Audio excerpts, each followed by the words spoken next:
Here we are, fishing fans, out on Mountbatten Pier. I'm out with Dan. Dan's filming tonight. Say hello. Hello. Nice one, Dan. So yeah, we're out on Mountbatten Pier, and I just thought, oh, 1 second, get the intelligence on. How's that, intelligent? Perfect. Okay, carry on. So here we are, we're out on the pier. Dan's waiting to catch a decent conger. He's been out with me once. We've taken him out actually twice now, I think, and it's just been rubbish, like, you know. So we're, what, 3 days after these big storms. There's still a little bit of swell out there, but everything's calmed down. We've got Plymouth just to our right here. We're on Mountbatten Pier, so it's no secret, all right? So this video is all about, obviously, conger fishing, conger series, and how to fish a pier, right? Because not many people will know, actually, you know, there's difference between, obviously, fast tides, no tides. So yeah, so we're on the pier today, right? And it's all about, obviously, again, big baits. See, I've got my favourite bait out there. That's my cuttlefish. That's what I nearly always use, all right? And we've got mackerel heads. Look, nice. See, nice and fresh there. Look. So they're fresh frozen. I sell those in my shop as well. After I do the mackerel, I don't throw these away. I save them. You know, it's a good bait. Yeah. So the difference between fishing here and say the Tamar, you know, around the corner in the Tamar, you've got a lot more depth up there. You know, you're talking 80 foot plus. And, you know, you've got fast tides and lots of obstructions and blah, blah, blah. Pier fishing is completely different, right? For a start, you don't need 8-ounce weights, right? So I've got a 6-ounce weight, and that's fine. We're on, you know, we're coming off the spring tides now. You don't need half a pound of lead. You know, 6 ounces is enough because, you know, we're here. The tide's just starting to come in, but as I say, it's neaping off now, which means it's coming off the spring.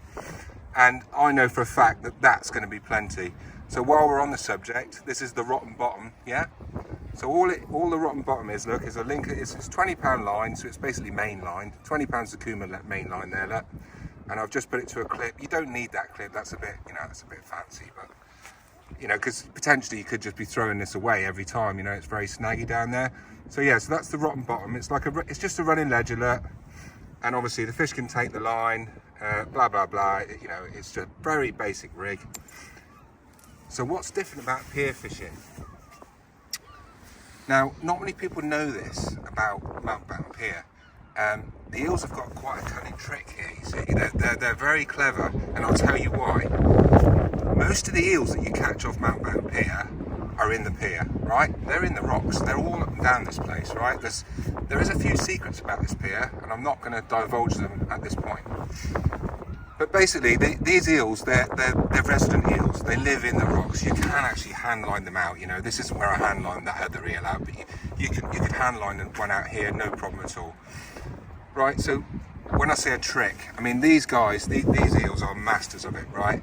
So how many of you have fished this pier for congers, right? You've lobbed out your bait, 20, 30 yards, right? You know, even it's going along lovely, having a chat with your mates, having a fag, a Red Bull or whatever. And all of a sudden your line's gone slack. And you look up and you think, hey, and it's slack, and it's gone down to the floor. And you pick it up, you wind down into the rocks and you're snagged. And you're thinking, hey, how did that happen? Mr. Conger. Mr. Conger's come out of his lair, right? So he's smelt your bait 20 yards out, right? If you put some bait out there.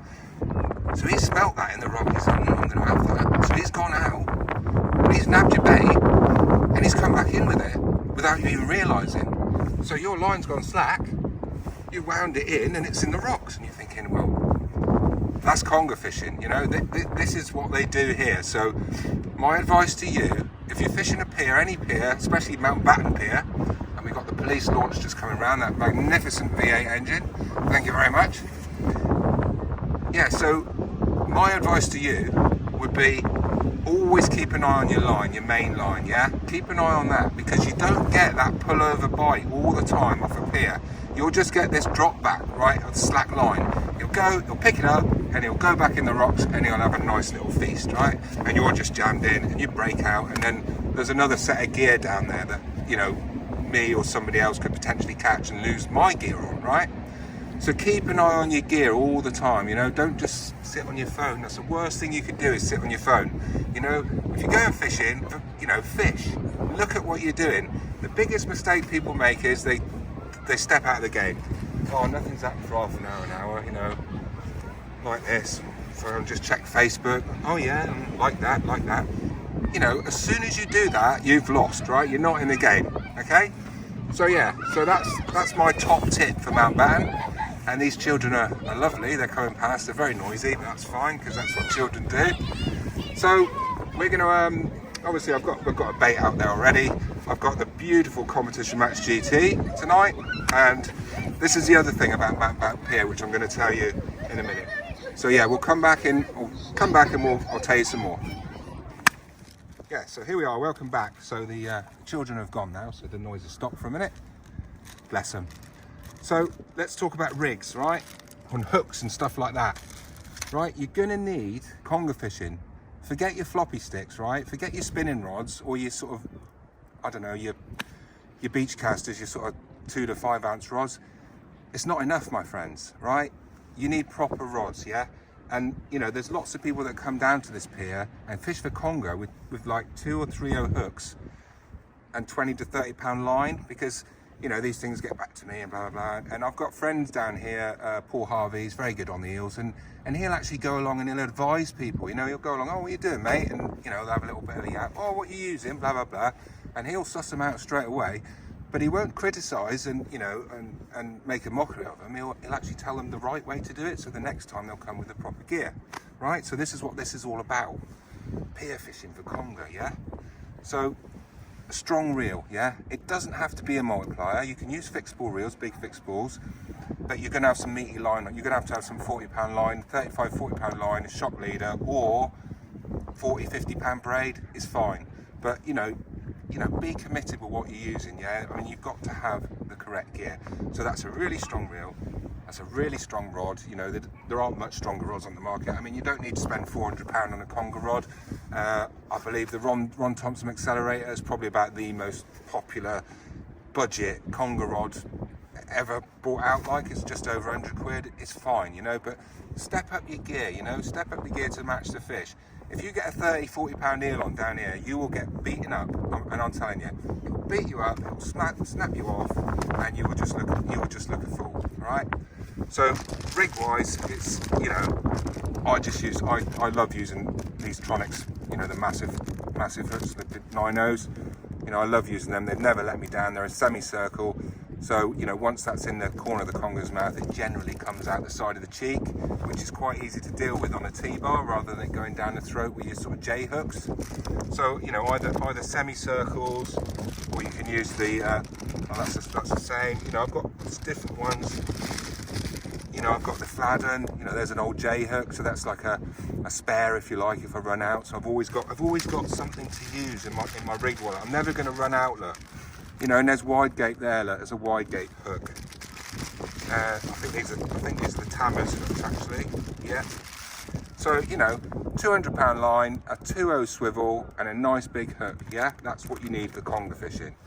Anything else, and you're just playing at it, right? And you will get beaten up, I'm telling you. So, think about what I've said, you know?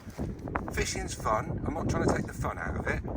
But don't come down the pier with a spinning rod and expect to catch a 20 pound eel, because you just won't get it out, you know?